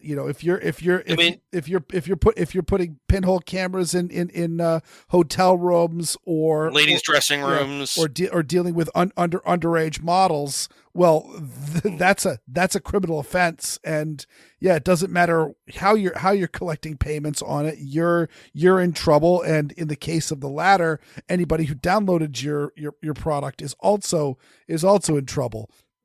In some ways, it's another version or variation of the concept of the sin tax. Yes. But meanwhile, if you've got consenting adults doing activities that they are more than happy to do in exchange for money, and knowing well that money is coming from the sale of the end product, well, to have that be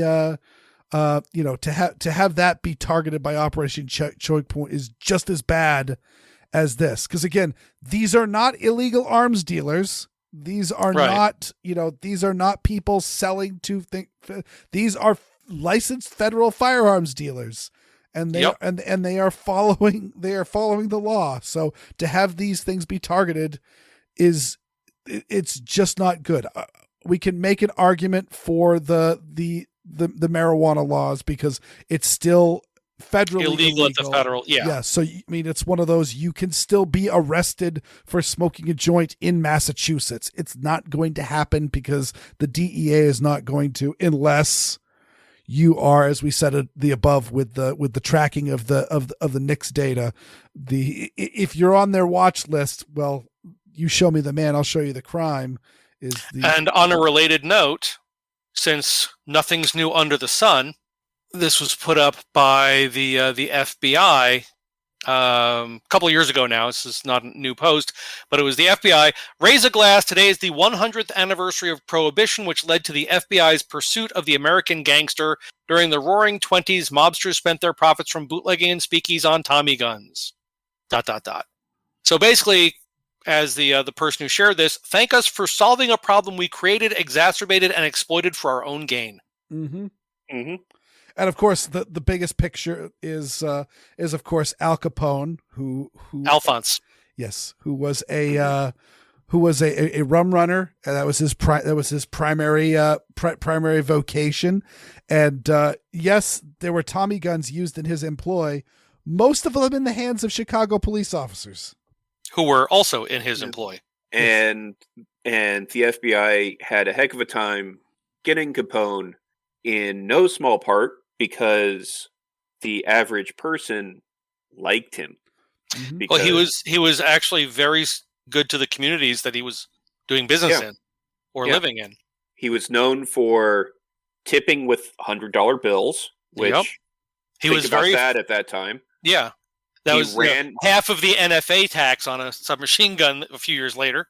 Yeah, he funded soup kitchens. Yeah, he was a great philanthropist in his way. I mean, he was a brutal man, but to the common folks, he was a philanthropist. But well, that's another to tie back into my statement about the war on drugs. One of the big reasons why I'm opposed to it is for the same reason I'm a Second Amendment person. Is the so much of the gun violence in the in the major cities has ties directly to the war on drugs. It is the gangs and either it is drug dealers protecting their vocation, or it is gang wars. And where do the gangs get their money? They get it from drugs and they get it from prostitution. Oh, another thing that I think should be legal. Again, consulting adults doing things that they are more than willing to do. But you've got one argument is that, violence and possibly extreme violence is what is going to happen whenever you create a black market, because if somebody didn't pay up on on something, if someone doesn't pay up on the on their ACP on their ACP Patreon, well, I'll just kick them off. But on the other hand, someone gets their delivery of illicit booze and says, "I'm not paying what we agreed on." Mm-hmm. You can't go to the cops. What are you going to do? You can't take that, because then you're going to go out of business as everyone else starts paying you what they feel they should instead of what they agreed on. So you have to make an example. And that's exactly what happened, by the way, during Prohibition. So it's one of those, like, if someone doesn't pay up, you've got to handle it your own way. So I am not condoning the actions of Al Capone, but at the same time, again, a problem that you created. This was created by Prohibition, and which was another morality law. Yeah, if Al Capone had been allowed, well, first up, Al Capone just wouldn't exist if it wasn't for Prohibition, because he would have been a minor thug and no one would know his name. Given his what got him to become the leader of the Chicago mob, he probably would have become an entrepreneur. Maybe. So I don't know. I mean, he was a very, very tough guy, but he would not be the first bare knuckle tough guy to have made his way into legit business. But either way, where were we? I just talking about Wells Fargo and all the problems. It's well, you said you were going to look up. I wasn't able to find it, but I will say that I was able to find a bunch of, as you were saying, smaller creditors that are specifically designed for financing firearms purchases and all of that. But but the fact that you don't remember it and you can't find it readily kind of goes to my point that it's not that big yet. Because it is not, because I will just say that that I was talking with somebody about creditors and I ended up cross-referencing them to see which ones may be like Wells Fargo, and one of the ones that was presented as a company, we deal business with these three major creditors, and one of them is one that is openly vocal about that. I will say right now, they cited three creditors. I couldn't name the other two either. So it is only I am not a credit geek. It's just the same way as we always know somebody will tell us, and I went to the shooting range. Oh, what guns did you shoot? I shot a black one. It was a Glock, or it was a 9mm, or Not even it was a Glock. Oh, well, If doesn't we mean could- it was actually made by Glock. Yeah, if only we could be It so. was a polymer frame semi-automatic pistol. It was a Glock. This is my Glock 40. It's my problem solver. Exactly. High point. But I know that Citibank, or Shittybank as some of my friends call it, sorry for the bleep requirement there, has been known to do similar things as what Wells Fargo just did. Yes. So yeah. So I think we've had a good one. Anybody else got anything else for the show? There was something I was seeing just hints of, and I could not find an actual article to put in the show notes, but there are some rumblings that there may be changes to some Tennessee firearm laws in light of NYSERDA versus Bruin to avoid a lawsuit here or there. Again, I don't know any details on it. I just saw a reference, but I couldn't find the article. Well, there will. I will be keeping on top of it. Don't worry. There will be future articles or future segments on that issue. Or it might just disappear and become nothing. Yes. But on that note, now is the time of the show where I thank each and every one of our listeners. And of course, a very special thanks to all our supporters on Patreon. To become a Patreon patron, go to patreon.com/Assorted Calibers Podcast to sign up. Patrons get an early release of the podcast, plus bonus content like our hilarious blooper reels, the ACP film tracks, and the ACP mag dump. Also, please remember to rate us on Apple Podcasts, subscribe to us on the platform of your choice, and share the show with your friends both online and off. And of course, I got a blog. It's weirdworld.com, and I'm also on Handgun Radio on the Firearms Radio Network. And you can get more from me at linktree/Erin Paulette. That's linktree.ee/Erin Paulette, all one word. Oddball, where can people find you? Well, you can find me right here or on the ACP Facebook page and also at gunscarstech.com. And David, where can people find you? Obviously here, occasionally on Handgun Radio, hopefully one of these days on Geeks, Gadgets, and Guns, so I can geek out with Heinrich about gun design. Also a contributor to Blue Collar Prepping at bluecollarprepping.blogspot.com, and a published author. Most of my stories are in books under the name of Brennabock, BRENABOCK, but my latest story, which is in... Wait, which one is that now? Is it Ghosts of Malta? Or was it Saints of Malta? I think is the most recent one. Okay. I kind of lost track. Yes, Saints of Malta. My story is under my actual human name in Saints of Malta. So go find them on Amazon, download them, purchase them, read them, enjoy them, leave honest reviews. And I've got a couple more coming out soonish. Excellent. And thanks to Nate Spencer for our lovely music. Pistol braces may be illegal, but we're not. Our legality is assorted, and so's our podcast. Good night, everybody. Good night, everybody. Good night, folks. Good night, everyone.